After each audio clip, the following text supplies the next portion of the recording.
And on that note, folks, we are live with Late Night with Cranky and Friends. I am the Cranky Canuck, also known as the Cranky Canuck on Twitter. I am joined by, I messed up. Oh, I almost messed up here. I got the wrong ones. Oh my God. There we go. I'm joined by Hasselhoff, otherwise known as Hassel_Hoft on Twitter. And Mr. G-Spot himself is back for one of his famous reoccurring roles as a co-host. How are you guys tonight? I'm good. Yeah? Really? Yeah.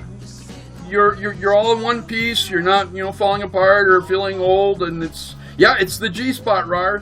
That it definitely is. Yeah. It's that double vision. Wouldn't it be quad? Yeah, it would be quad vision. Yes. Yes. Technicalities, man. Don't piss on my cornflakes. Just let me have it. I feel like I'm a little close. Should I zoom out a little? You can if you want a little bit. If you want. There we go.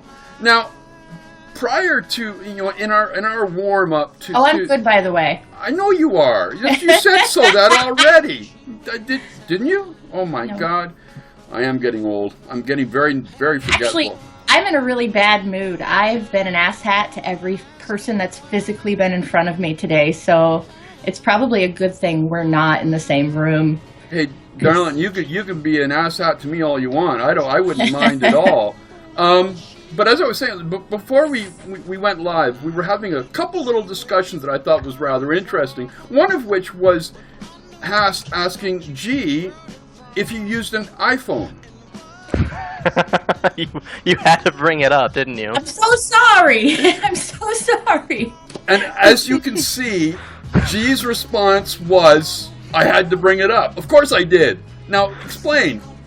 Why do you.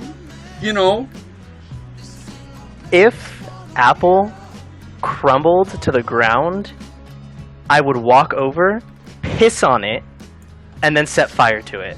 That company is one of the worst companies in the entire existence of companies. I would rate it just as bad as Time Warner, Comcast, or any of them. It does not have any place to exist in this world, just like those other companies. But gee, why? Why this venom? I don't understand. It's such a... There is a massive amount of passionate hatred coming forth out of your mouth right now. It's amazing. Well, it's obvious. I mean, when you have something that is a decent quality, and Apple is decent quality. It's not excellent quality. It's not phenomenal quality. It's decent. It's decent like Samsung. And I would actually argue that Samsung has probably better quality half the time. But it has a decent quality. It has a pretty decent OS, yet I would argue lately, especially the past few years, their OS has been much worse than Windows. And overall, it's been a decent kind of manufacturer. However, because of the stupidity of people, which I do blame people for this as well, they're just at fault, and their marketing scheme and their ability to control what they allow in terms of their closed software, they're obviously no open sourcing or anything like that, which some argue is a good thing. I feel that they take advantage of people. You have people who come to Apple stores to get a MacBook Pro that's $2,000 because they want to do some Facebook and word processing, and Mac is the only one that can do that from the Apple Store reps. And you have, by the way, and this is legitimate because I went to an Apple store and this happened, Macs don't get viruses. No, Macs don't get viruses at all. Bull fucking shit. Yeah, fucking shit. That was old news back at least 4 or 5 years ago. Yeah. And they still do it, though. That's the thing. But they changed it. They don't get PC viruses. Who the fuck cares? It's a virus. It doesn't matter if you don't know what you're doing. And viruses, for the most part, are user error, user end issues. It's not the software. Because the whole reason that you didn't see viruses 5, 6, 7, 8 years ago was because Apple was maybe 10% of the market, if that. The whole reason that people make viruses is to target a mass population to get something out of it, whether it be just destruction of files or stealing of, passwords or credit card information or anything like that. Well, if I'm a person who makes viruses, am I going to do that to someone who that only owns 10% of the market and only get 10% of the population? No, I'm going to go for the people who have 90%. Yeah. Now that you have a lot more people on Apple, you're going to see a lot more viruses, and you have. I remember when many years ago doing a podcast with a good friend of mine where we talked about tech, and one of the reoccurring things was the fact of, Apple touted this fact, and this is going back, I think about, I guess it had to be a good 10 years, almost 10 years ago when we did the podcast, and we talked about this fact that the only reason Apple wasn't a target was because even at that time, it only had a small percentage of the market. And nobody worth their salt, even script kiddies, can't be bothered to go after a small segment of the market. Mm-hmm. But over the last 5 years, we've seen both Apple and Linux gain in popularity. So to the point that even now, they're rare, but even Linux is getting hit with their own brand of viruses. And so is Apple. That is a false argument that is being used by their marketing department, and it's just wrong. And a second thing, going even away from the viruses, is just the fact that you have so many people who are like, well, Apple's just easier to use, and Apple blah blah blah is just better, and I don't know why, but it's just better. Well, let's compare it. You have a $2,000 Apple computer. For $2,000, I can get you a fucking stream machine that would actually play games and stream stuff at the same time. But let's compare. If you want something that's $2,000 worth from Apple, I could probably get you a $700 computer that is just as good as that Apple machine, and will do your Facebook, will do your word processing, will do, what else? Social media in general. Yeah. Like, the reason that you had Apple and the reason that they still managed to stay alive was solely because of video editors and photo editors. And that is the only reason. Also, a very important investment in the company at a very delicate stage of their existence by Microsoft. Yeah. Nobody seems to remember that fact at all. Anyway, no, but let's move on to the other really wonderful discussion you guys almost had. But I said, wait. Mobile gaming. Mobile gaming. Has is yay. G is nay. Get to your corners and let's go. No, G, you're terrifying to argue with. I'm just going to say I do like mobile gaming. I am totally okay with it. Then again, because you were talking about it earlier and you brought up I have never paid for a game on my phone or anything. So I don't know if that's specifically what you're going for, but I used to have to take the train all the time, fucking games. When I poop, games. Like that, it's just a good time waster. It really is. I've spent money in free games because I'm so addicted. Candy Crush, I've just hey, I need a fucking hammer because if I don't beat this level, I'm going to rip my fucking hair out.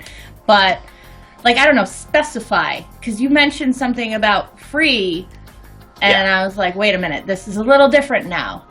And you're right. You're actually absolutely right when it comes to that.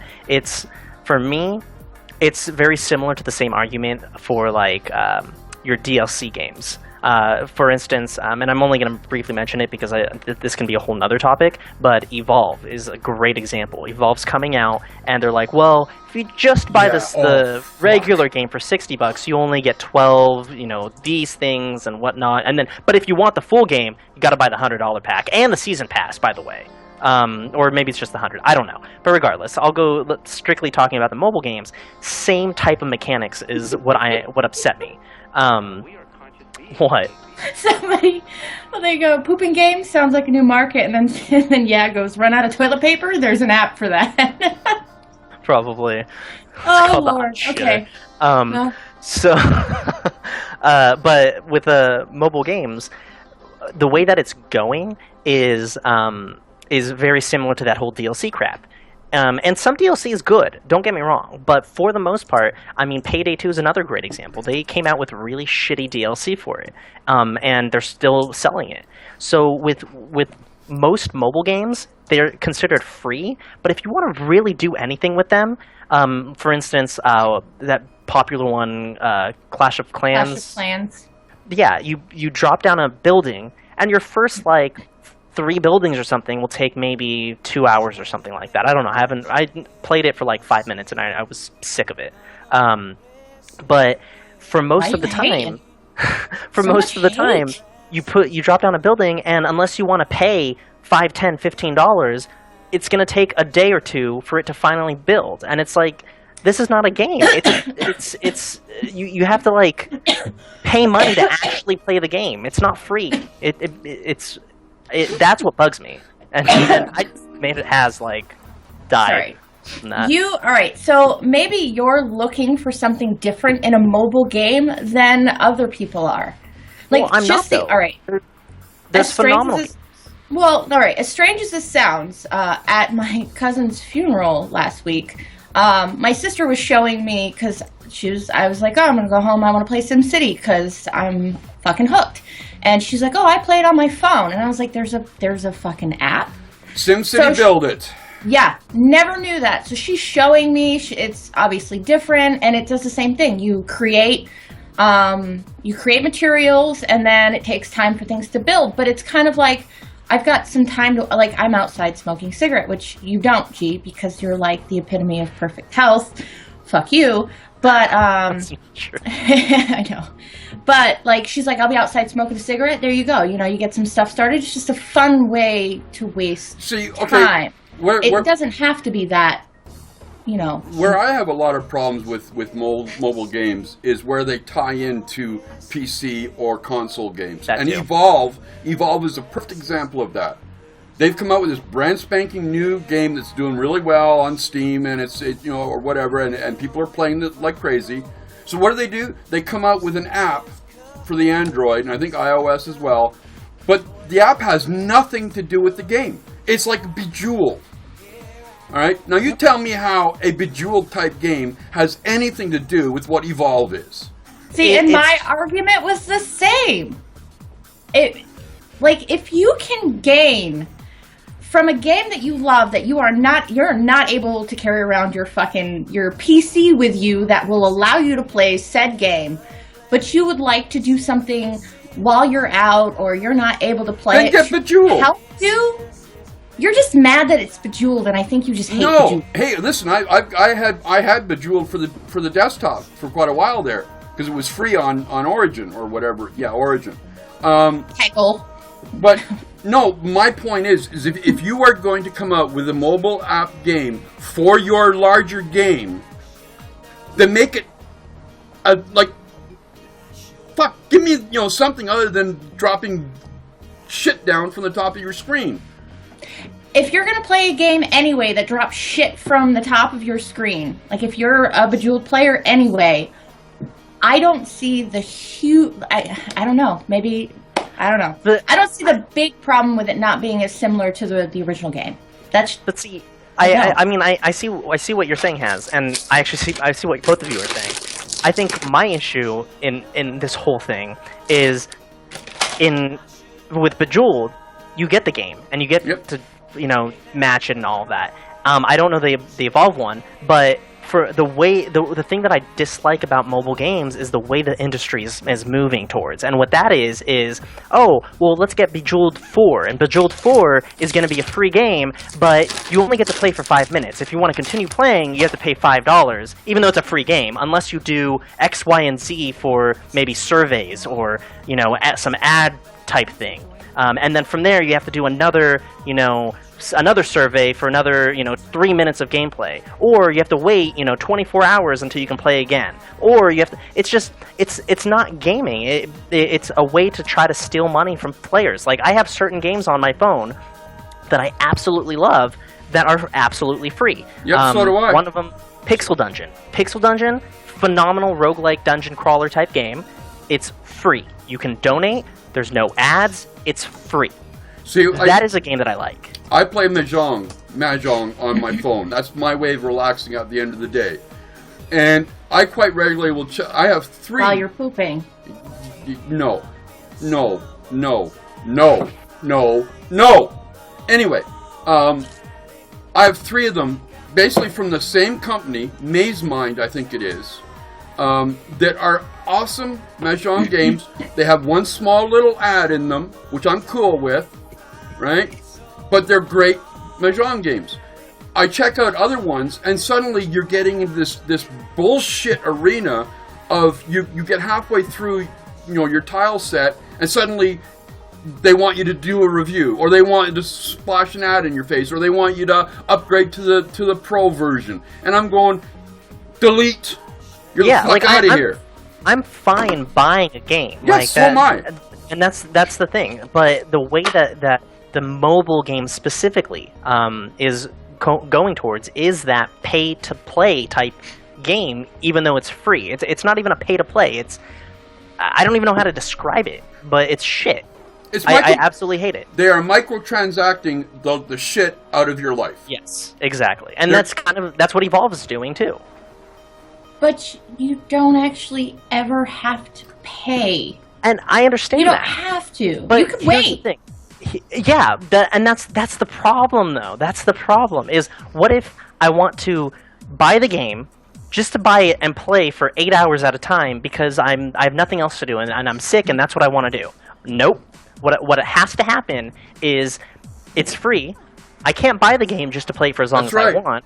I have to drop a building. I have to have enough credits or coins or whatever the fuck you want to call it to build that building faster. And then I drop another building, and then I have to pay again to get enough coins to build that building all the way. So unless you want me to spend $1,000 that one day to play that game for 8 hours, I can only do 2 or 3 buildings before I can't spend any more money, and then now I have to wait for 24 hours until that other building's complete. Why do you think that the King Games became a $1 billion company based off of Candy Crush? It was because the addiction is real. No, what they did was they made it off the microtransactions. I know, people are so hooked that they will start spending the money, no matter if they tell themselves they're not going to. They will if they hit that certain point. They know that. That's the same reason I hate Apple. That's the way the industry's going, and I despise that industry. I don't want to be part of that industry, but then I'm forced to if I want to play any game on the mobile because that's just how every game is starting to become. Fajoli, no, it wasn't Facebook's fault. This did not come about because of Facebook. They contributed to it, yes. Oh, they contributed, but it wasn't Facebook. But it was.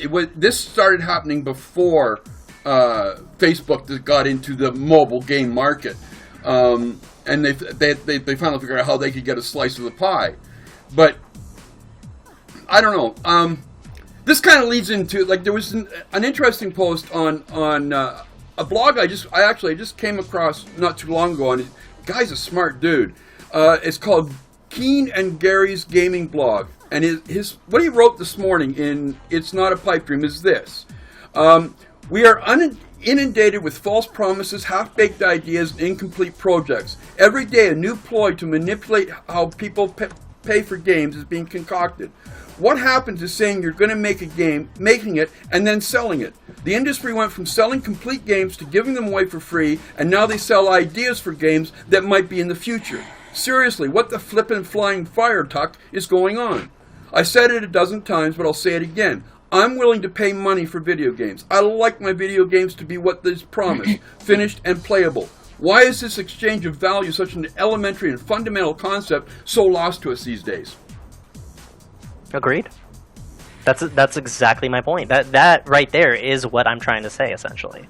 Like, he goes on, he says, look, I can afford to pay for my games. I got no problem with that.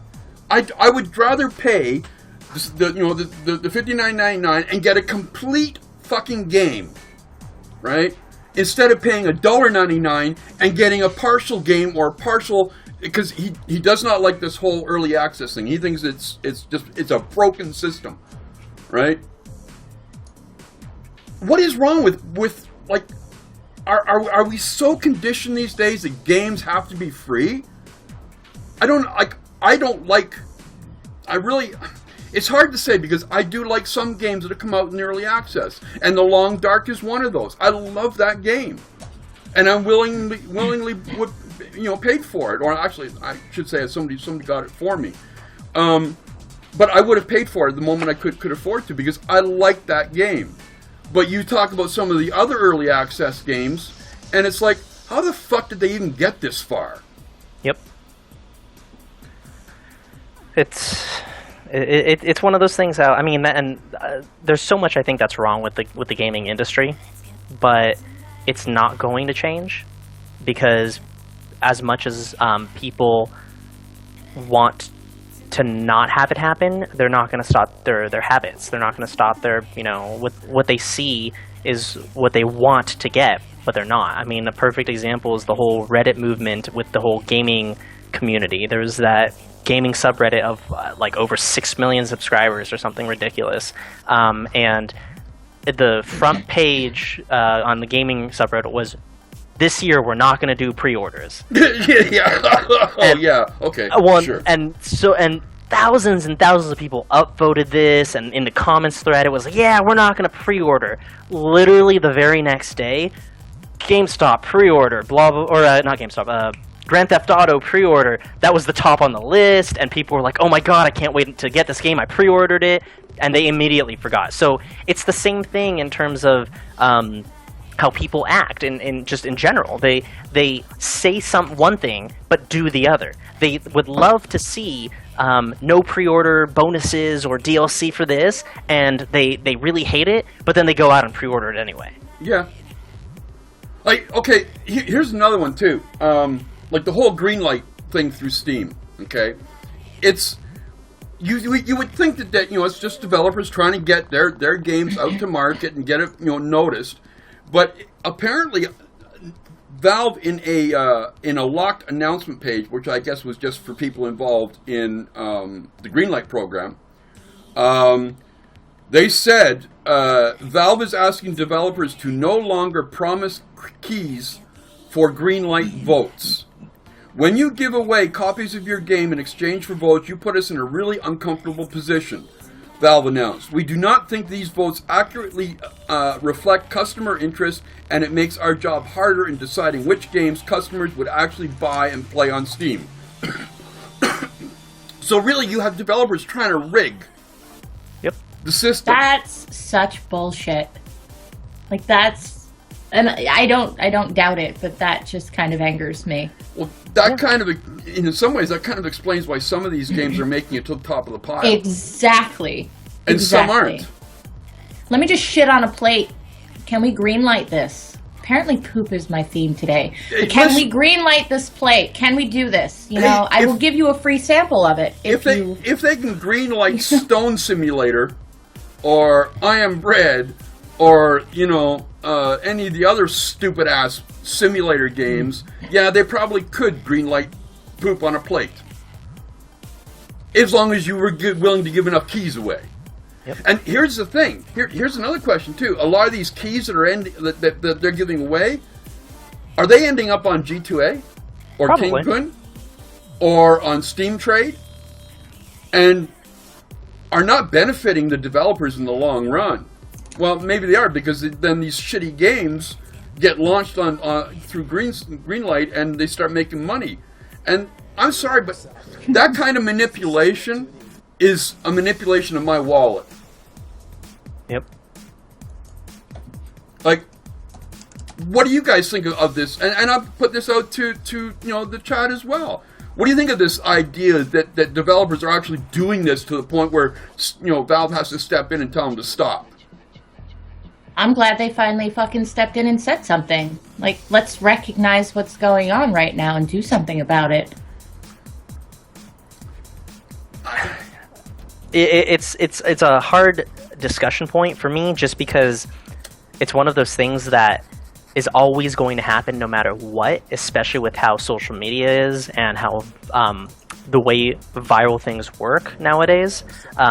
It's very, very, very rare to see an actual viral game, video, what have you, that is truly viral in the most basic sense. Most of the time now, it's something from like, you know, a Total Biscuit type person, or a, you know, Co-Carnage, or you know, even bigger names that, you know, they say something or they take something and go, guys, this is viral, and then everyone that's on there goes, yeah, it is viral, and then they show it to everyone and it becomes a huge thing. So I'm sorry, but viral has got to be the most fucking overused word next to, you know, like, I'm sorry, you know, a kitty picture hitting 10,000 people on Facebook is not fucking viral. All right? Yeah. So what's your definition of viral? You know what was viral? Remember that the Bat Kid in San Francisco? Yeah. Okay? That was viral. That started out just as a small little thing and suddenly went all over. That's viral. That was viral. Okay? You know, some doggy picture that's, you know, that or some really cool little video you did is not viral if it hits, you know, just Facebook. Viral means the world. I'm sorry. Popular. Yeah, popular. Well, whatever happened to the word popular? No, too boring. Now we have to use viral. Yep. You know? But yeah, see, the thing is, I understand why Valve brought the Greenlight program. It's their own form of a Kickstarter, right? And it's a way of feeding their money machine. So I can kind of understand it. But I don't think that there is enough controls in place to actually bring any good quality games out of the Greenlight. They're so few and far between. Well, see, that's kind of the issue that we run into, though, is, for instance, and I've talked about this multiple times, but the game that that's near and dear to my heart was Greenlit, and it was a game that it was made by one guy, and you know, he managed to get it greenlit, and it's really a phenomenal game. If that wasn't there, he probably would not be able to bring it into Steam and have a lot more people play it. And I think that's the issue, is that your more indie type developers, your people who are just making a game for fun, but it's a great game that they want to get out, they don't have a way to really do that unless it is through Greenlight or Kickstarter. And you have to essentially swim through the shit to find the good stuff. Yeah, and Epic Empire says, and I stand corrected, you are right. He says viral is used because of the way the media is passed around, not the global effect. That too. He is right. I stand corrected. That is very, very, very appropriate and true. I just think that the Greenlight program has its value. I just think that it's actually really good, Randy. You know, I'm enjoying it a lot. I think they need to have more controls on it. That's basically what it boils down to, I think. But let's see. What else we got here? Oh, do you think that at E3 2015 we might actually get an announcement of Fallout 4? Yes. You say that so cautiously.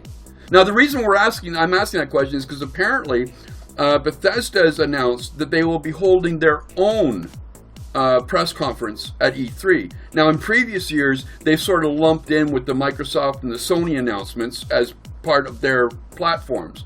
But this coming year, they are actually going to have their own press conference, which is leading a lot of people to believe that we are going to hear an announcement for Fallout 4.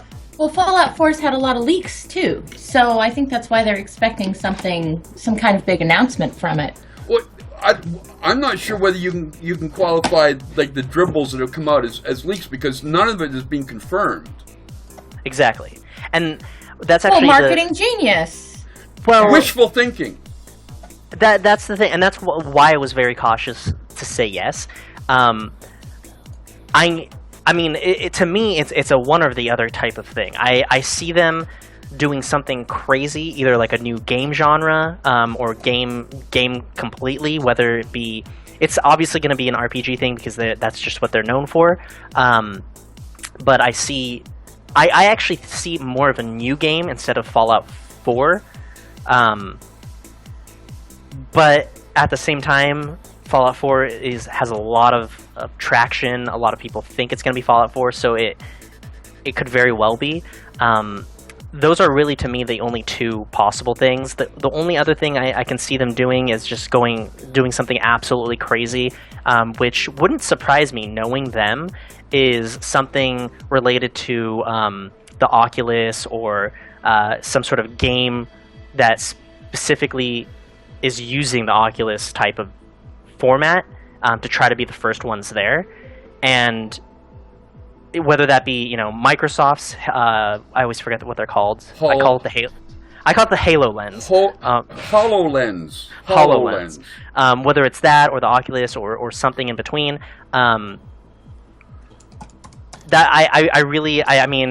It's obviously wait and see, but I'm not fully convinced it's going to be a Fallout 4.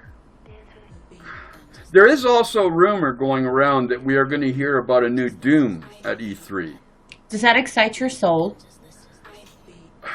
After Doom 4, they better do something fucking good. Seriously. That game was just depressing.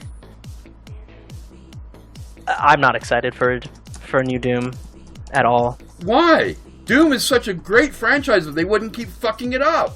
Well, see, and that's I rest my case. Like that's the point. Is, I mean, if you look back and you take any good game that you liked back in the day, Quake, Doom, I'm totally blanking on all the other ones right now. Help me out here. What other? There's the Doom, Quake, Duke Nukem. Duke Nukem. Thank yes. you. Duke Nukem was a phenomenal one. Who here didn't like the old school Quake, Doom, Duke Nukem? I mean, if that's not your type of game, obviously you wouldn't like it, but... And there was also Castle Wolfenstein. Castle, phenomenal game. Yes. Now, take a look at any of their either remakes or brand new versions, any of them. Name one that was successful. Name one. I would freaking pay you to name one. Look at what happened to what happened to id Software's Rage. It was hyped as being the next great first-person shooter, and everybody was just climbing on that bandwagon, and it crashed and burned so fucking hard that they still haven't recovered from that. You have Rage, Duke Nukem, the newest one that came out. That was I think that was this was when I was working at Best Buy. That was the fastest game to go on sale I've ever seen in my life. It went from like $60 to $10 or something ridiculous in a matter of like a week. Yeah, I've never seen it go just skyrocket down any game. But yeah, Duke Nukem. Doom 4. Like the only game that I see, and even still, this is not that great of a game per se, is that Quake Online, which is still different than Quake. But there's another one. I mean, there really isn't a game. The Wolfenstein game that came out, wasn't there a Wolfenstein? Yeah, Epic just brought it up in chat. Yeah. And he is right. It actually was probably one of the more redeeming versions.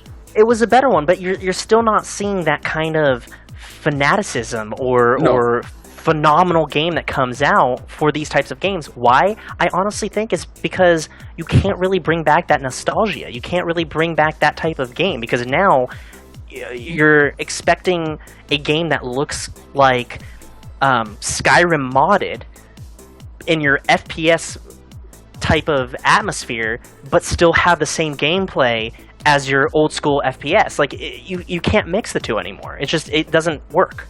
I was going to say then, what's going to make us happy? Because you've got a group of people who have the nostalgia, and that's what they love, and they're looking for that. Like, they're looking for something to make them feel the way they felt when they played those old games. And then you've got the people bitching about like this new shit that's coming out and it's just not enough and it's never enough and it's missing this and it's missing that, and then they'll bring it back to the old. Like, where the fuck does that meet then? Because it seems like we're just so unhappy. So what is it that's going to make us happy? That's exactly my point, is I don't think there is something that will make us happy unless it's some sort of new type of generation game. And that, what I see, would be something, which is why I'm hoping it's going to work, and it seems like it's doing a much better job, is something like Star Citizen, or even Grand Theft Auto 5 with the PC release.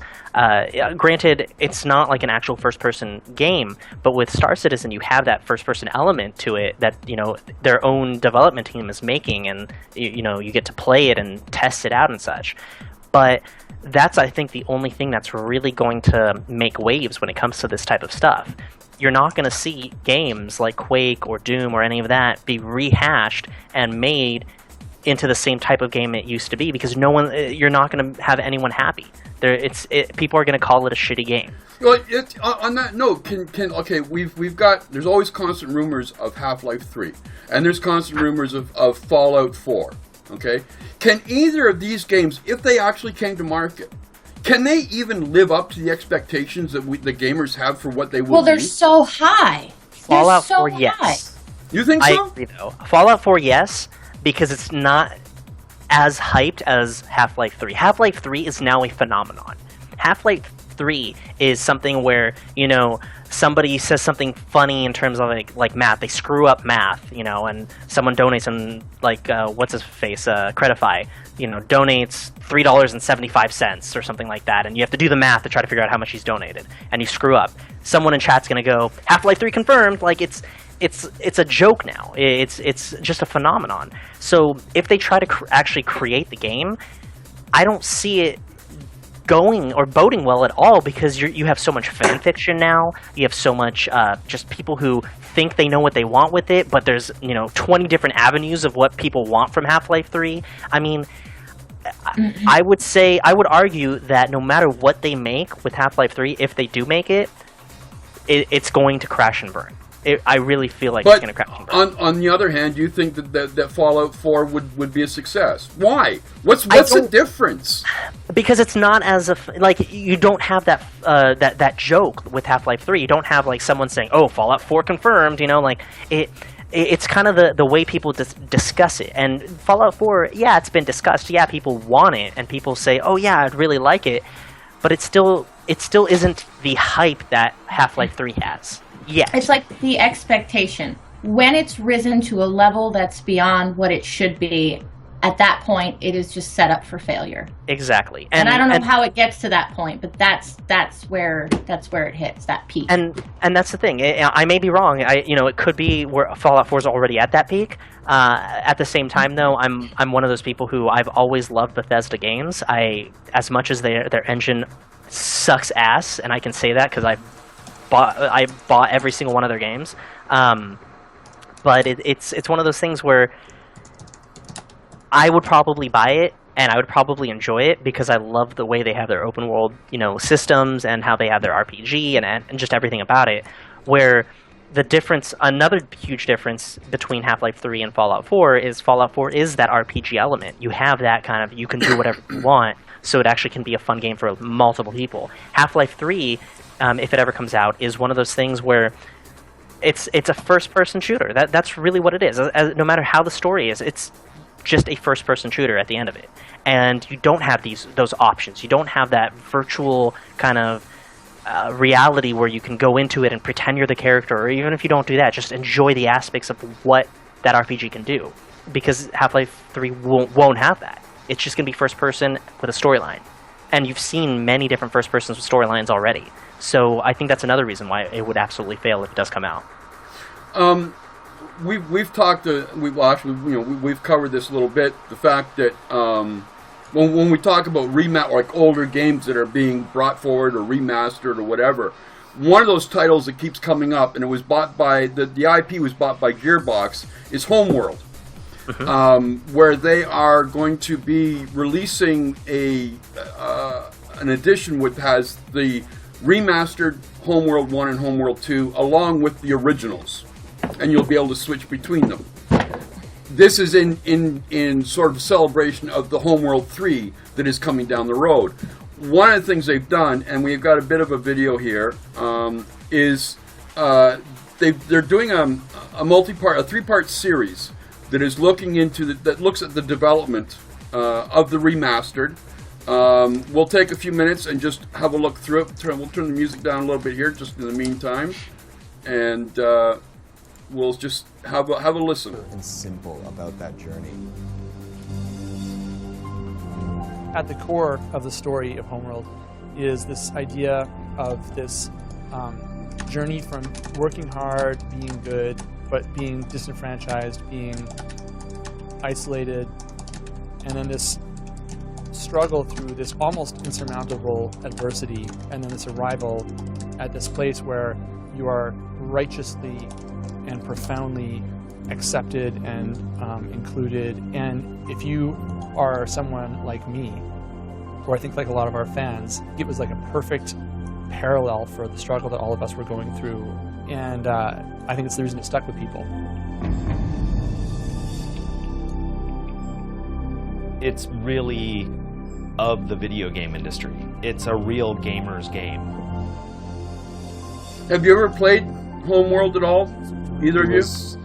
No, but it is a game that I It want. was the game that lived up to its It's on What? that wish list. It's kind of inspirational in a way, especially A lot of my when friends you have played gotten as a it. kid and you saw Or this journey. had it. It was unique for RTSs, and it still is unique for RTSs. You know, one of Gearbox's first franchises that we created was Brothers in Arms. And there was a mode, if you pause the game, basically, it would go into a situational awareness view where the camera would come back and you could sweep around. So much of how we engineered that and how we controlled the camera, I think, was directly inspired by the experiences I had playing Homeworld.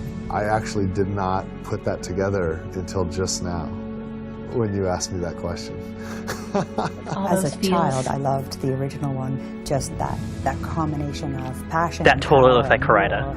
depth to what's Oh, yes. that displays is Karada, you working It always for stops. Gearbox I'm just now? saying. Totally look like Karida.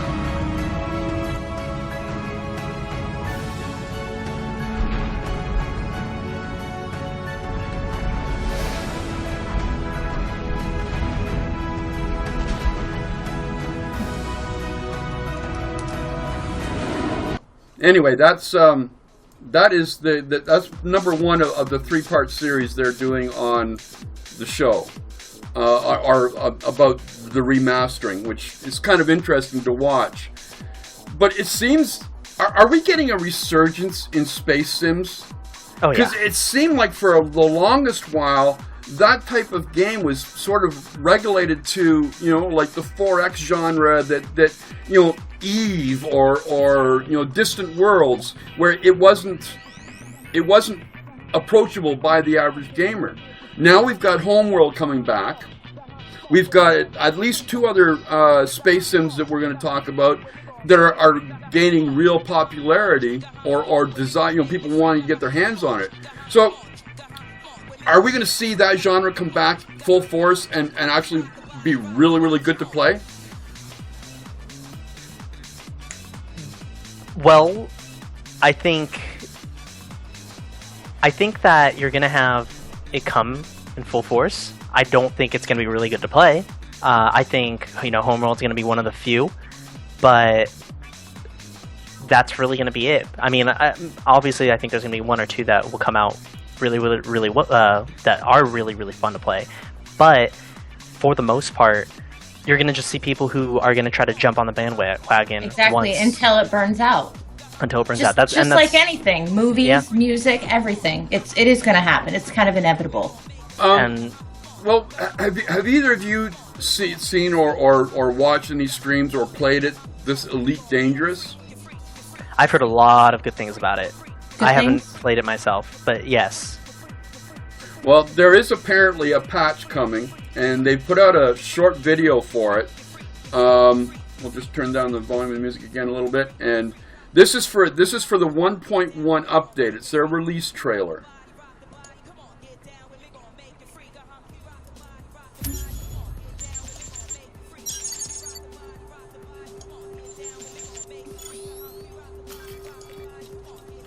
Because apparently they're adding something in now called community hubs,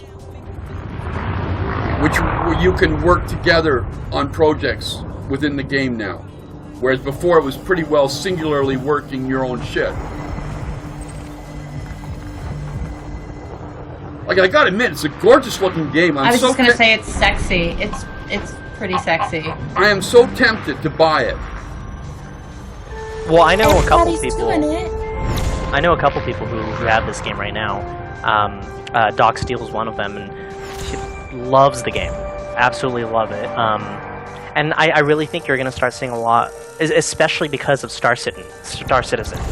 I mean, that's really where it started. And this is a beautifully looking, well done game, I should say. And you can tell just based off the graphics, the gameplay, all of that. And I think that's what you're going to see in Star Citizen as well, and people are going to try to jump on the bandwagon there. Like they've done, and apparently it would take you 17,000 years to explore the whole universe in this game. 17,000 years. That's how big the universe is that Elite is a part of.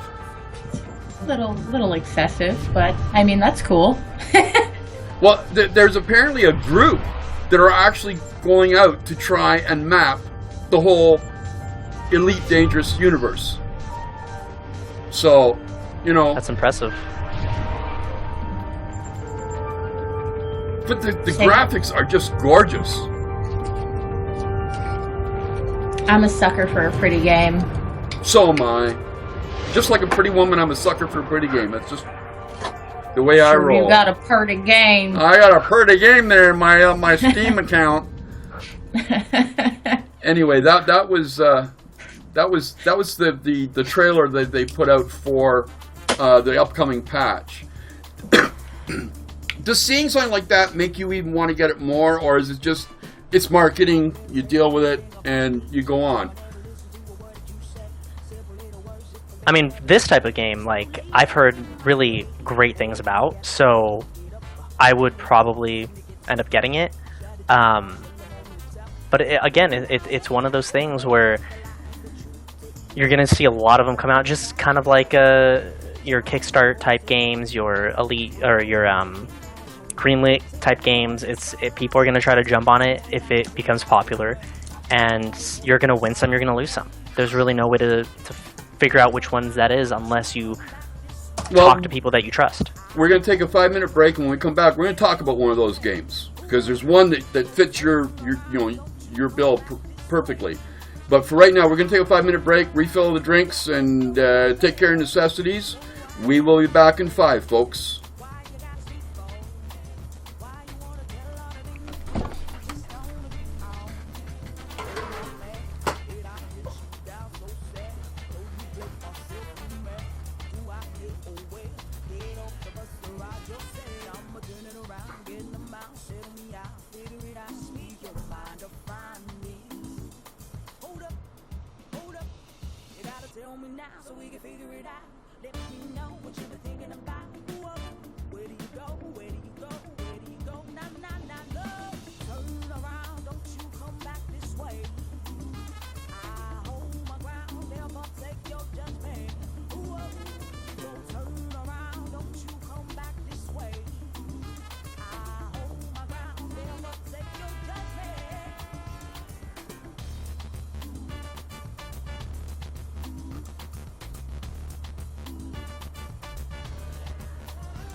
And we're back. And before we get on to the next one we're going to talk about, just a quick note. If you are enjoying Late Night with Cranky and Friends and you haven't followed, please consider giving us the old follow. It helps us know what we're doing is cool and it's interesting and it's fun.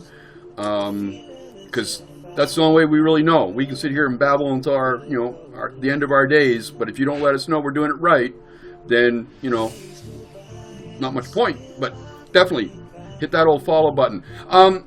One of the, staying with the space sims, there was one that was pointed out, it was E3, I think, last year, from Jaeger. It's called Dreadnought. And this is a space sim where you are basically controlling these humongous battle cruisers. And it's a PvP out in space. And it's a free-to-play space combat sim. It's expected to release this summer. They just released this. It's a 10-minute video, so I'm not going to play the whole thing. But it's a 5v5 team deathmatch played out on what they're calling the Glacier map. And according to the commentary, there's 2 new ships in it: the Assault Class Light Destroyer and the support-based Tactical Cruiser. But we'll just we'll fire this up and take a look. Rated Teen.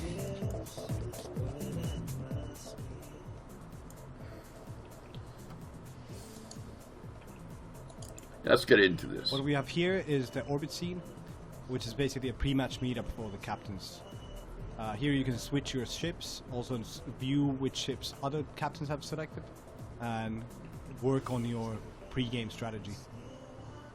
The footage we are looking at is actually captured from Anus' perspective, so it will be interesting to see it from his point of view and what he thinks about it. Like, I'm playing on the other team, making Anus. Did he say anus? So I think so. I was with you there. Look at Anus. This is what he selected, Anus. One of our most aggressive classes in the game. It is equipped with a lot of really focusing abilities and weapons. One of which is the plasma ram. It is a battering ram that deals tons of damage when Ano actually manages to come close to an enemy and ram him. So 1-1, 1 for me, 1 for the destroyer. Shut up, ass. You gotta admit, it's not a bad looking game. It looks great, but I can't get over Anus. Enemy lines and most people can't. Coming in to get you. He definitely said anus. Yeah, Joanna, it basically is a space MOBA, I guess. It's PvP and you build your ships. For your team, so you get killed. I think it's a good pick for you to switch strategy. Block my line of sight. It looks like a different type of a space shooter, though. Like not a typical. There it goes again with Anus. Against the 2 dreadnoughts, which is a very fair fight. I am like a child. It's important for Anus to keep a certain distance. Oh man. The dreadnoughts are trying to get but anyway, it looks like a really beautiful game in terms of the type of space shooter. Because you don't really have a lot of games like this. No, you don't. But it came from E3. Yes. Well, it's supposed to be hitting this summer. And his warp is probably it's supposed to be hitting, the public. You can download and play it, and it's going to be free to play. Which begs the question: how the fuck are they going to make money on it? Are they going to microtransact it all to shit because of shields, or is it going to be cosmetic like a lot of them are doing? I doubt it. I honestly think you're going to get a lot of hype for this game. You're going to start seeing a lot of... And I hope I'm wrong. I hope I'm wrong. But you're going to see a lot of transactions. If you want Dreadnought X-Class 530, pay $50. And then if you want Dreadnought X-Class cannon with the rifle, pay another $50. Like, that's just the shit that they always do, and I won't be surprised if that happens. I'd love to see it if it was cosmetic and you actually can play the entire game with all of the ships and such, but most likely not. They're probably going to do something like that. So I kind of want to rewind this too a little bit. We talked about like learning a game, and Like, they even admit that this looks like it'll have a steep learning curve. EA admits that their games tend to be hard to learn. I don't think that this game would be something that I would do because of that. Does that make sense? Because Yes. if I'm that frustrated learning how to fucking fly whatever X, Y, Z, G was spitting out, then I'm not going to play it. Like, if it's that frustrating, if it's that difficult to learn. And it does look slightly intimidating. But then again, I don't play games like this often, so a lot of games like this look slightly intimidating. So I could change that if I actually got my hands on it. But just from looking at it, that's the impression I get. I think a lot of these games, it's going to depend on ease of play, really, because it's one thing to pull people into something like X-Plane, where you have to memorize all kinds of key macros and same thing with WoW. You got to learn all these key macros or everything like this.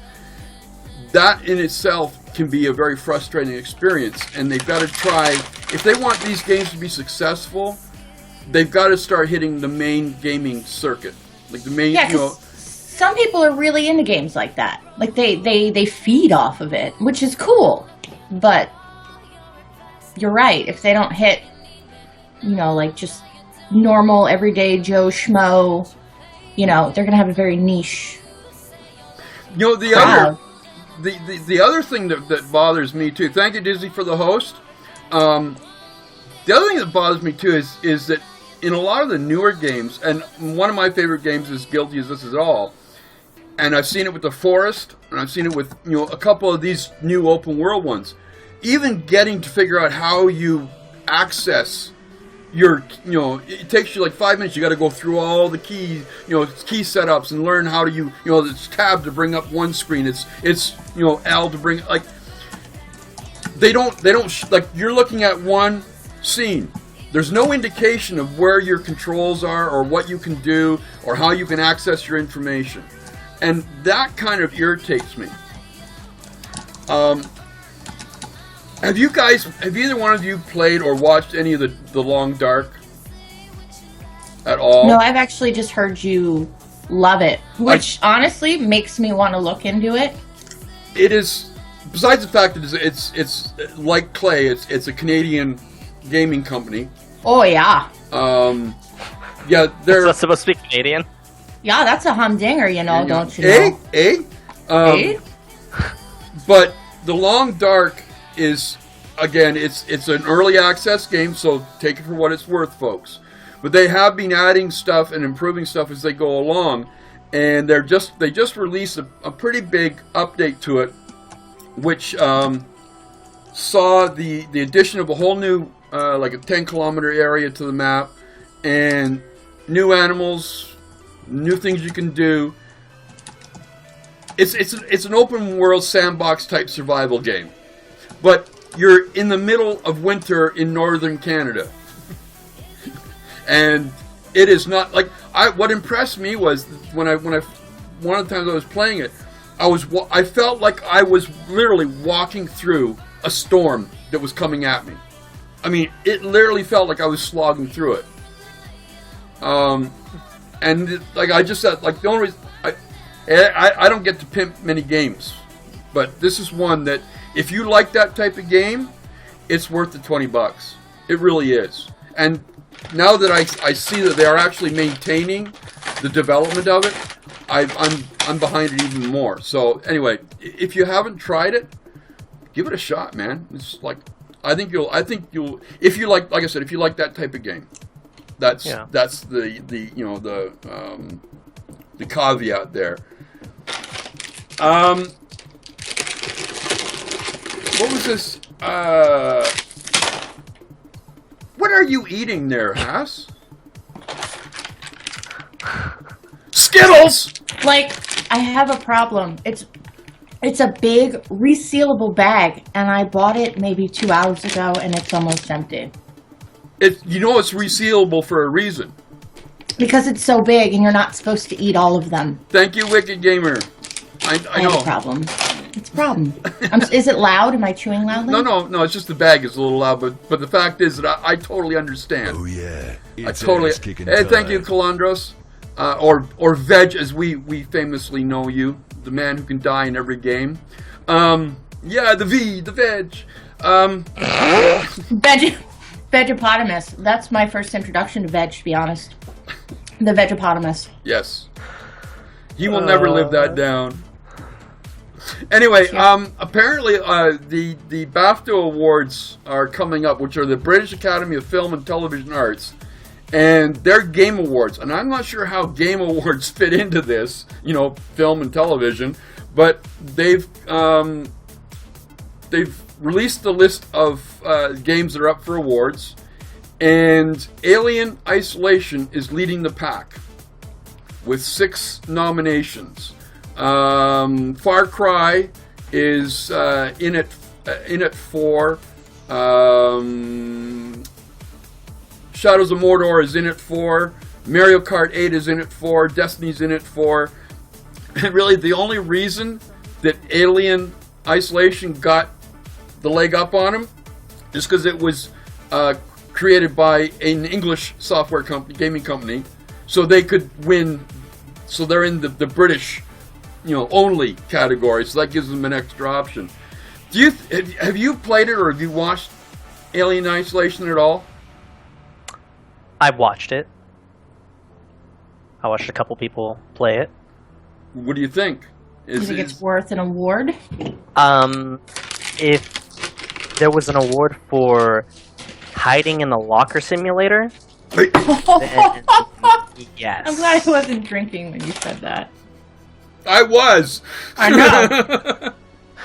I'm not even joking. Like, that's in all seriousness. I was watching it, and I think half the time I just saw people hide in lockers, and that was it. Like, it was a beautiful game. If there's for graphics, I would say it could definitely win.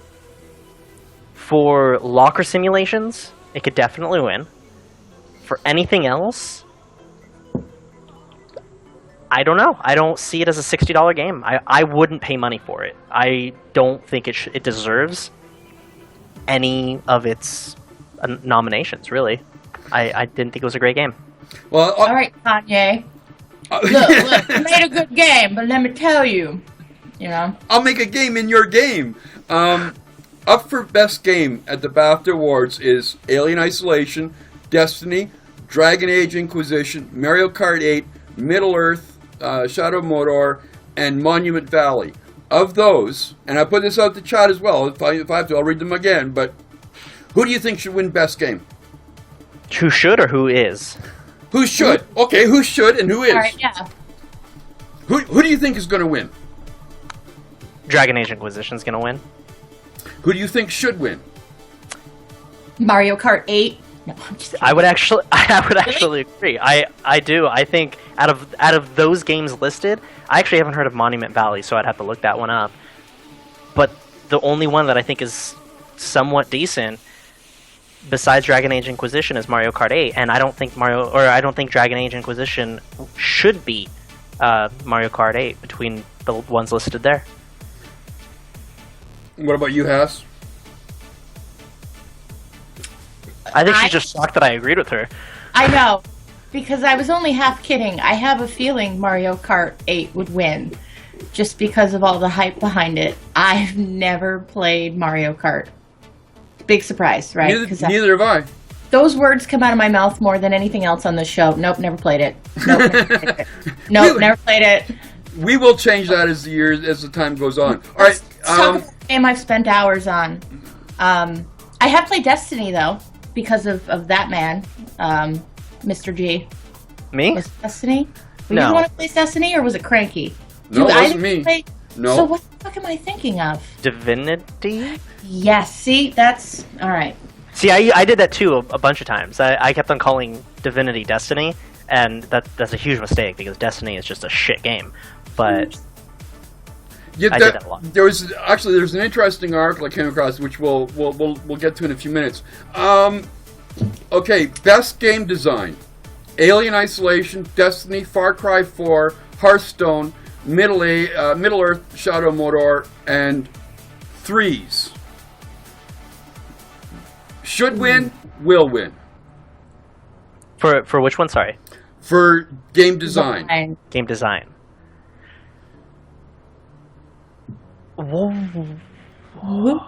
Why is Hearthstone on there? I don't know. I was just thinking Why that. is Hearthstone in there? Who comes up with these nominations? Like, it's like British though. Like I feel like these are the people who would go best graphics in game, Minecraft. Like,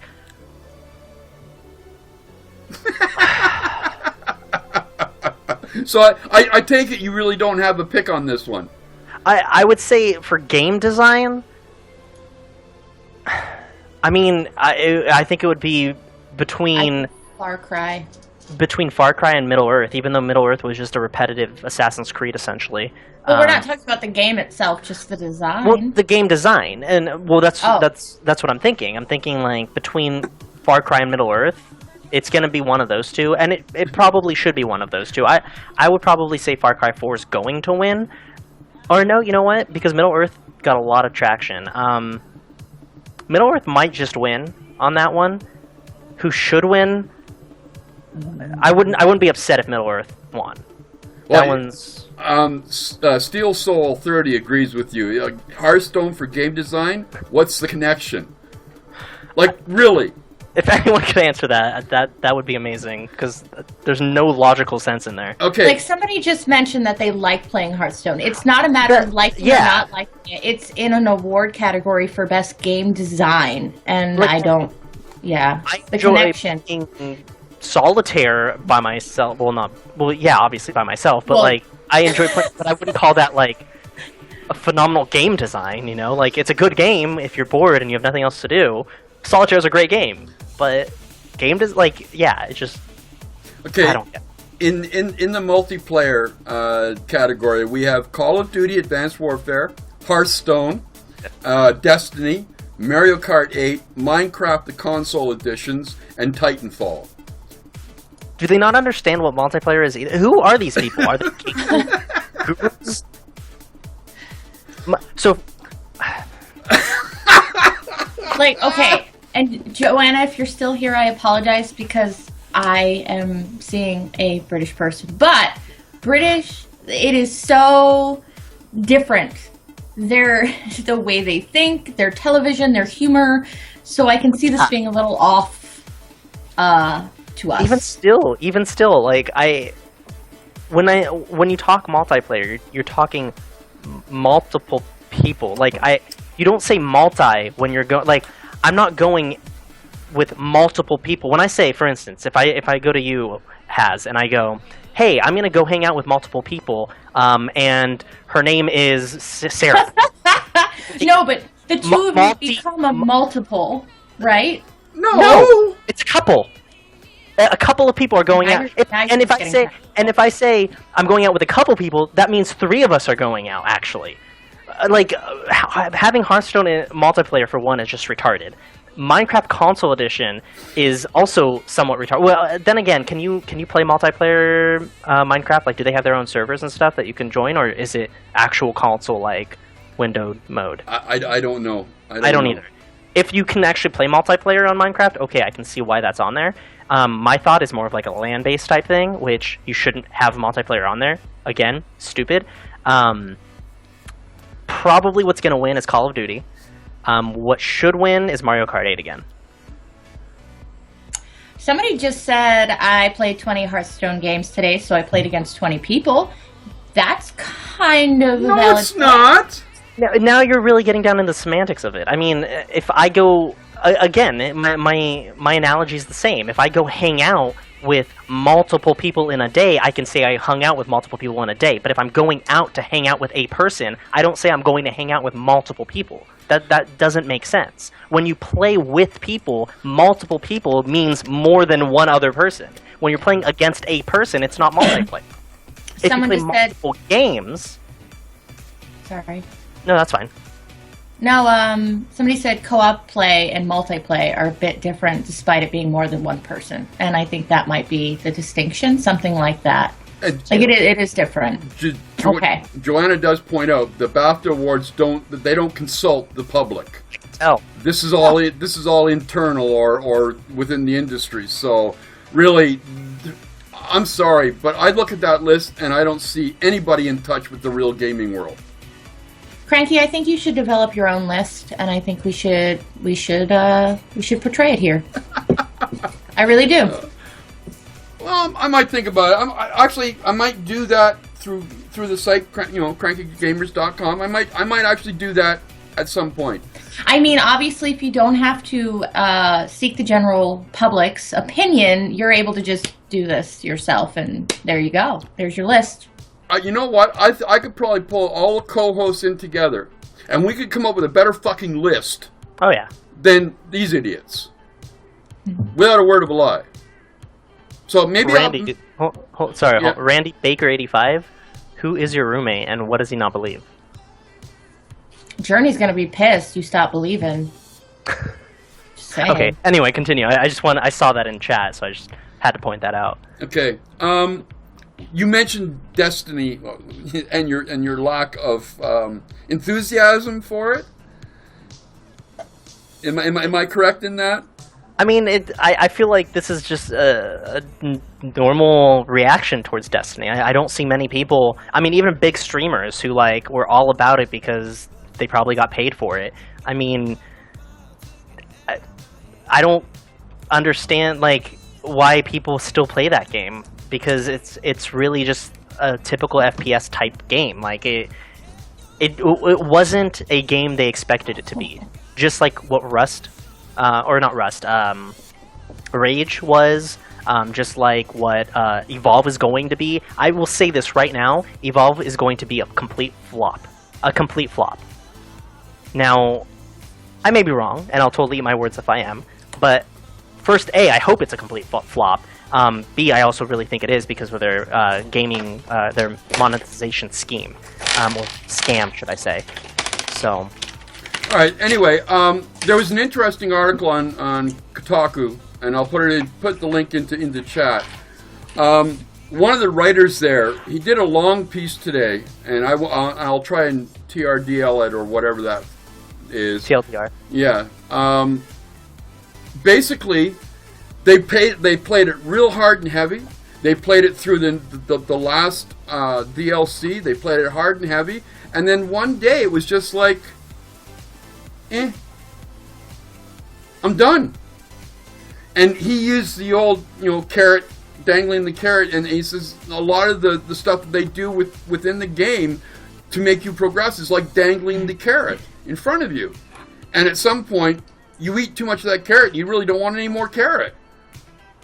Is that, but you see, here's the thing. They're suffering from the same problem I see that happens with most MOBAs or MMOs. Like, you see the same thing happening with WoW. You see the same thing happening with any of the other MMOs out there. They reach a point, you reach a point in the game where it's just like, how many times can I fucking do this stuff? And for what? Is there any way an MMO can overcome that creatively, or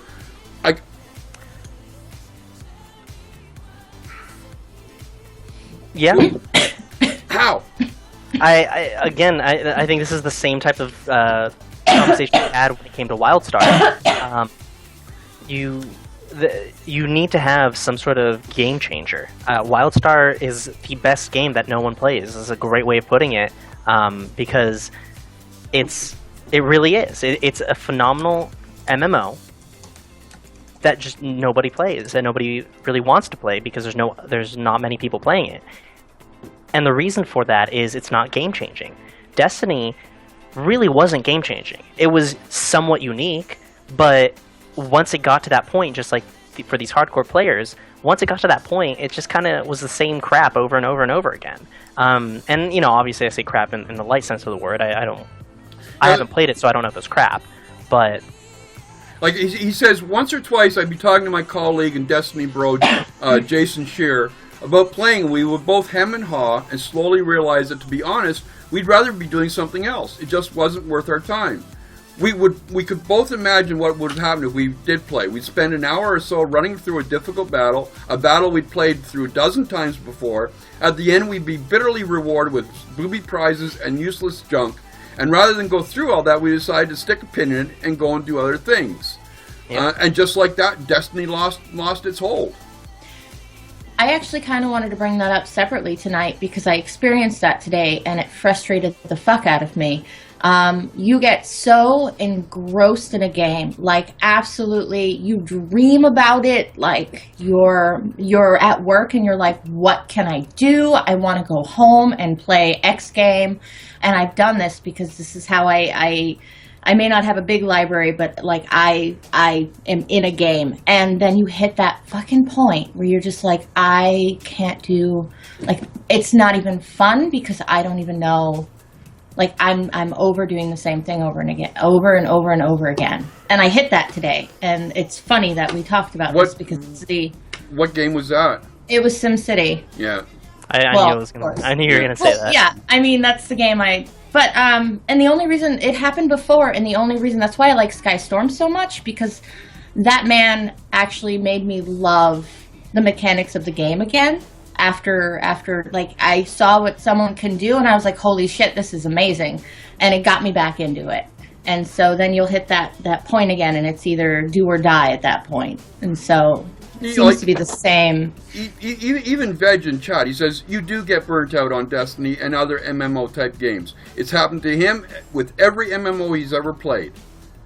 So do you just stop and then start again? Like, how does that cycle work then? From what I can figure out, and from what I've been able to suss out, it's a matter of once a new DLC or an X-Pack is drops, then everybody comes back.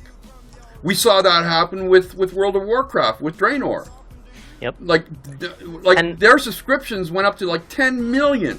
And I remember a time, I don't even play WoW, and I remember a time when everybody's like, WoW is dead. It is dead. No one's going to go back to it. This game might be the new one, this game might be the new one. It is who would want to play that anymore? They're going to release this, and it's not even worth it. Like, I heard this, not ever playing the game. I just kind of absorb what everybody says. And then all of a sudden, boom. Done. It's like, yeah, we're right back. And it's just the cycle. But here's the thing, and I'm wondering if maybe Guild Wars 2 has the right idea. Like, they're going to be dropping an X-Pack soon.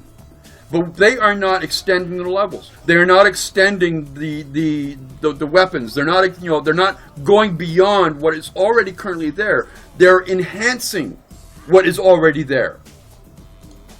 Right? Like, is that maybe what these companies should be thinking about? It's not so much raising the level cap or raising your weapon value or adding new playing areas, but rather take the story that everybody loves and expand on it within the worlds that are already there. And I'm surprised they're not doing that, because that is absolutely brilliant. Because you're still... No? Uh-oh. I agree. I would like to agree. I don't think that's going to be the case. I really don't. Why? Because I really feel that a lot of people are going to go to that game and they're not going to get what they expect out of it. And it's one of those things where the only real game changer is going to be something like a Star Citizen or a Landmark type game where it truly is a game changer. It truly is going to be where you can, create the environment around you and you can destroy the environment around you. And you can, I think the Raven actually said something in chat not even a little bit ago. Instead of just releasing repetitive content, give the players more abilities to affect the world and environment. That is what I see as a game changer. I would like to see the X-Pack from Guild Wars 2 come out and a lot of people actually enjoy it. I don't think it is, because a lot of people are going to be like, well, where's my new gear? Because, Guild Wars 2 is not going to have the kind of the edge that you can get from a game changer. So, again, I don't think it's going to work. I think it's going to get a lot of hype, but I think in the end it's just going to turn out to be the same thing that you've seen over and over again. I hope I'm wrong. Well, but Veg says, Calendros in chat, honestly, I think it's a mistake to not add levels. I know why they don't want to do it. People say that they hate levels, but the reality is, without them, they will just put it down without anything to drive people to play it. And that's the point that I think I made the last time we talked about this. Is there's that, and there's also the reasons to play. Why do you play Guild Wars 2 or WoW or any of that? You play to get to that highest level, to get that best weapon and best gear, to go play that raid that's really, really hard to beat with your peers and your guild. Now, if you don't add levels and gear, and you're just trying to enhance the experience, what are people gonna do? The people are gonna be like, well, I already have the best gear. I mean, yeah, I guess I'll play it for a month, but I'm only gonna get a month out of it. I'm not gonna get that brand new sword or helmet or what have you, and I'm not gonna gain a level to get this new ability that I can use that will change the style of play that my character has.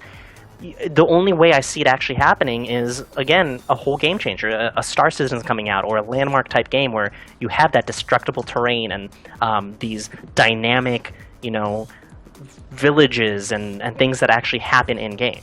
Well, that was one thing that Arcade was supposed to change the game again, but as Red Mage said, Arcade was such a letdown for him. Everything decent was behind a paywall. But Arcade itself wasn't a revolutionary game. I hate to say it because I think people wanted it to be, but what it was and what I think it did well was A, it marketed itself very well, but B, it was a game that took or tried to take what was phenomenal on multiple different MMOs and combine them.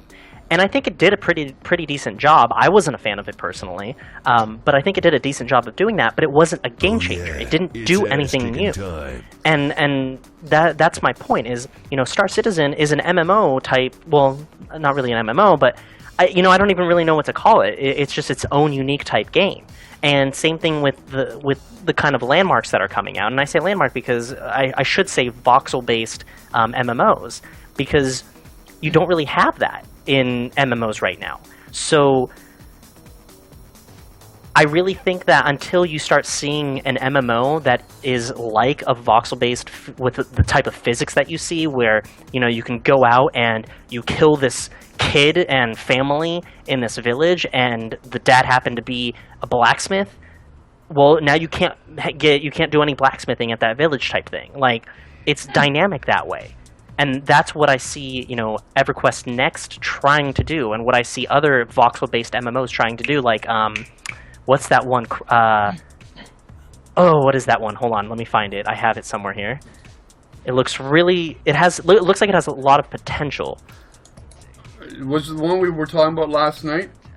I believe so. Yeah, and I can't remember the name of it either. Someone in chat's gonna know. Wide space.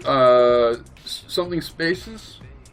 I can't remember. Anyway, but essentially, that's the idea. Is that you're not gonna see really a lot of people stick to a game and play that game until you see something new coming out of MMOs. And new is not, we're not going to do levels or gear. New is actually, destroying a city or, something massive like that, where it can change. In one server, that city's destroyed. In another, it's flourishing and there's knights and all of these things, that's what's going to be a game changer. I'm really glad you said that, because before you went through that explanation, I was about to turn around and say the theme of the game changer in these games seems to come up all the time, because we're always looking for something to kind of to enrich us or make the games better, or why isn't it, it could be better, what's happening, what can we do, what are we waiting for? Everybody's waiting for the next best thing. And I was going to ask you, well, what do you think then? Because I hear that I hear people's ideas of what they should and shouldn't do. People who play, people who don't play, they all have like, well, they could do this or they could do that, or they shouldn't have done this. And so I was going to ask you to throw out what your that's pretty clever. Yeah, it's the voxel design, the dynamic design is what I think is going to be the next best big thing. And you started seeing that with Landmark, and that's why I keep on going back to it, even though I don't think Landmark is going to be very successful at all. But it's the first one that really is trying to do that, do something new, something crazy. And that is what I mean, where, like I said, you destroy a city, or you don't destroy a city, or you help this person, or you don't help this, and it actually has an effect. It's not like WoW or any other MMO, frankly, where you help this person, and he goes, oh, thanks, and then he walks 5 steps and disappears. Now, Cranky, then, if because you were talking about this, and I don't know if it's similar enough to even relate it, so correct me if I'm wrong, but you've been talking about folktales. Yes. A lot. Now, is that the same? No. Like, would that fall in? No, not at all. Okay, no, just kidding. Right now, the Long Dark is a single player. That's all. It's a single player game. It's an open world. Folktales is still right now. It's a single player game, and I love that game. I really do, and I think they're doing a lot of things really right with that game. Again, but it's not okay. No, it's not. It's not. Right. Well, it is. It like an MMO, like I guess the classification for MMO is it's a multiplayer game. It's a multiplayer world. Whereas in Folktales, you can create your town. You build your town. You build, you mine, you craft, you do all those things. So it's got that part of it's like an RPG within a world that you build yourself, and they do a very good job of it so far. So I that's another one of the ones that I keep a very close eye on. But here's the question: what would an MMO, and this goes out to chat as well, what would an MMO have to do to keep you engrossed in the game for a long period of time? Well, Randy Baker actually just responded to G, and I thought it was interesting. I wanted to point it out. Yep. The people that have been with games for so long, we love the blockbusters. The ones that fail are the actions. The ones that flourish are the ones with a great story that make you feel emotion, etc., etc. I mean, I would agree with that too, but at the same time, the difference that I see in that is not necessarily MMOs. I mean, for the most part, the people that I know that played, WoW, for instance, don't really know the story. They just love the raids. They love what's happening with each raid. And granted, there's some people who know the story of that. And the game that you just mentioned, Fable, that's a phenomenal game. I'm not talking single player. There's so many great single player games. We're talking about the industry of MMOs. Yeah. And MMOs, you really just don't see many people sticking with an MMO like ArcAge. Even WoW, granted it got a lot after the X Pack, but that's going to trickle down. It's gone down. Yeah, I know of at least 4 or 5 people right now that have let their subscription lapse. Yeah, I'm one of them. Yeah, and you're just going to keep on seeing that with other MMOs. So I agree with you, Randy, that there's going to be games that really are great in terms of if they have a good story or whatever interests you. Fable's one of my favorite games, but specifically talking about MMOs, it needs to be that kind of game changer. It needs to be something different about MMOs, or people. Again, my example would be WildStar. WildStar was essentially what WoW should have been when it first came out, and it was a phenomenal game. And if WildStar came out at the same time as WoW, my guess is WildStar would have probably beaten WoW in terms of who would be playing it. Yeah, but it would have done to WoW what WoW did to EverQuest. Yeah, but it came out too many years later, and nobody wants to play it. It's a phenomenal game, but nobody wants to play it because they have WoW, and they have their WoW, and they have the WoW that they've played for years and years and years. They don't want to start something new like that. They want to see something different. So I really think that this whole, going back to what we were discussing originally about this, that's why I don't think Guild Wars 2, the X-Pack, is really going to be that successful. I think it's going to do the same thing that WoW did, is you're going to see a lot of people grab it, and it's going to skyrocket back up, and then it's just going to come back down because people are like, why are we playing this? Yeah. Okay, we're going to wind up the show with this one little bit.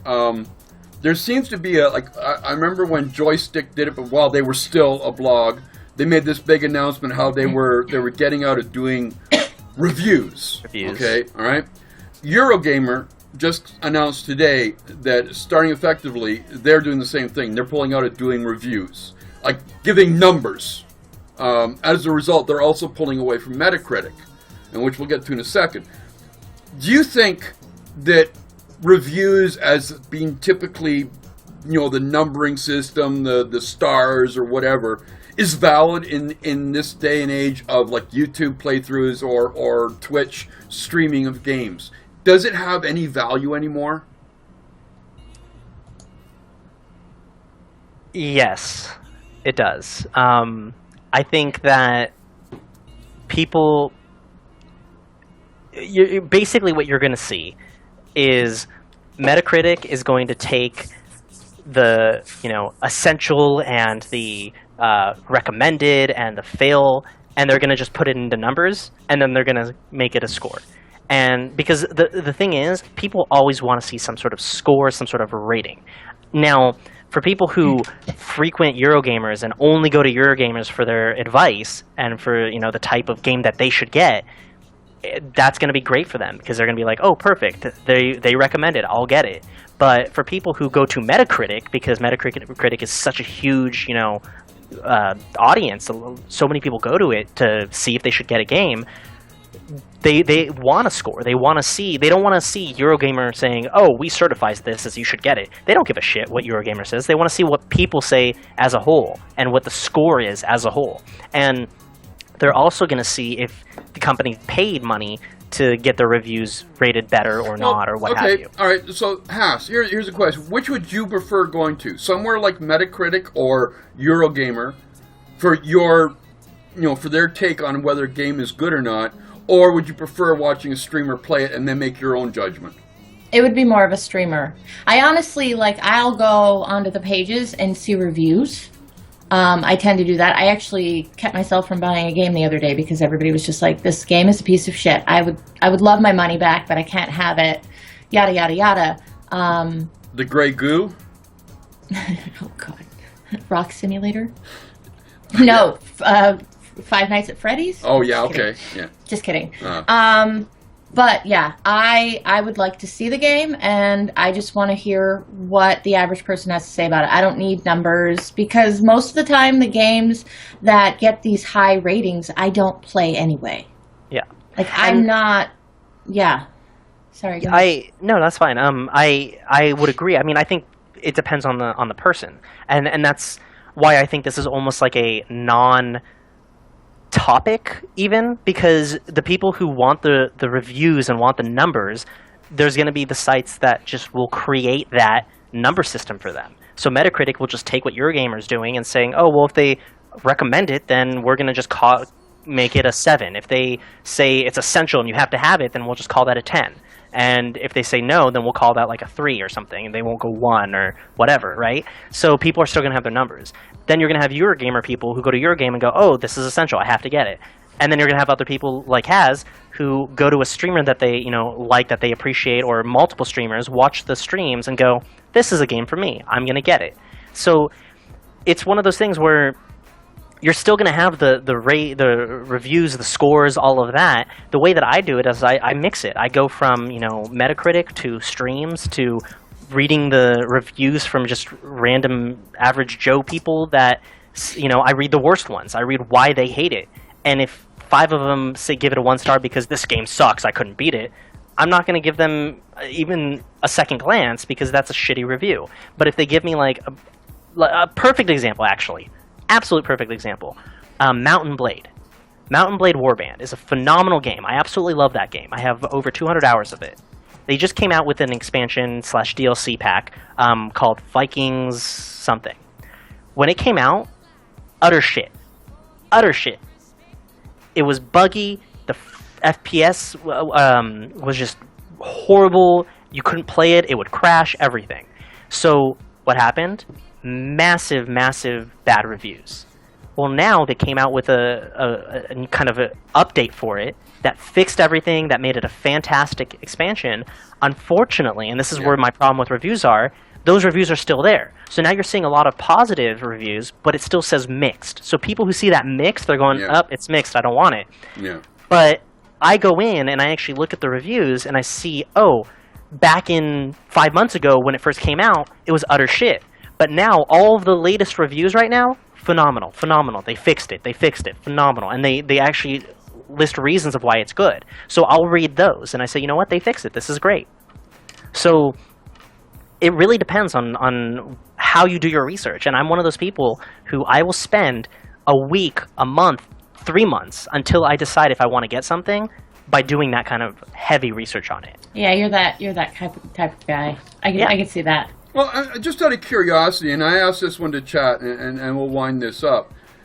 Would you be interested, or would it be valuable to you, our viewers, if we had, let's say, once a week a game review show where the people that are the co-hosts and have played the games sat down and talked about the games that they played and give their feelings on them?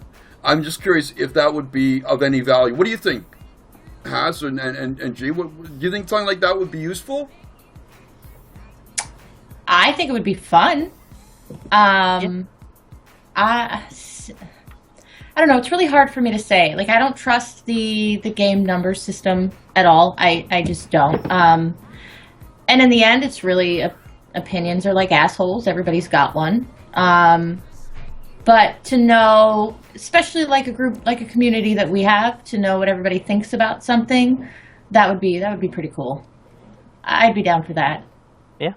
Well, I would watch something like that too. Basically, like that's what I'm talking about. Red Mage it's like it would be a critic show. It would be us taking a game or like let's say for myself, I would take The Long Dark because that's my game, and I would give my opinion on it. G might take, I don't know, Destiny, right, and give his opinion on it, and we would have a balanced conversation one way or another, and that would maybe enable you guys to make a better decision because you would have real people who have played the game. Because I'm not going to play games on stream. I suck at playing games, but I enjoy playing by myself or online with other friends. But to do it live streaming, I suck too bad. It would be an embarrassment, not just to me, but for you guys to watch it. But I don't know. That's something we'll think about because I kind of like that idea. I think. And with that too, we could always. I mean, obviously, it depends on the type of game you like. For me, I'm not a really big fan of FPS genre type games, and it's one of those things where with Destiny, I feel I have opinions on it. Obviously, Battlefield 2, Battlefield 3, I have opinions on them, and I've played some of them, and I can definitely talk about. But more or less, they're probably not going to be very positive because I don't really like FPS type games. I will do whatever I can to be objective about it, but obviously, that's the great thing about I think doing that type of game show or talk show about game reviews and such in a setting like Twitch, because you have people who can call you out on being biased or something. So I think that would actually be a lot of fun. I don't know if it would help, but I would enjoy it. Yeah, I think we'll have to talk about that one as a group, because this is something that would definitely take basically all the co-hosts getting together and seeing what we could work out and what would be a good idea. Because I'm pretty sure DeGaulle would be up for it. Oh yeah. Oh yeah, and I'm pretty sure Karaida would be up for it.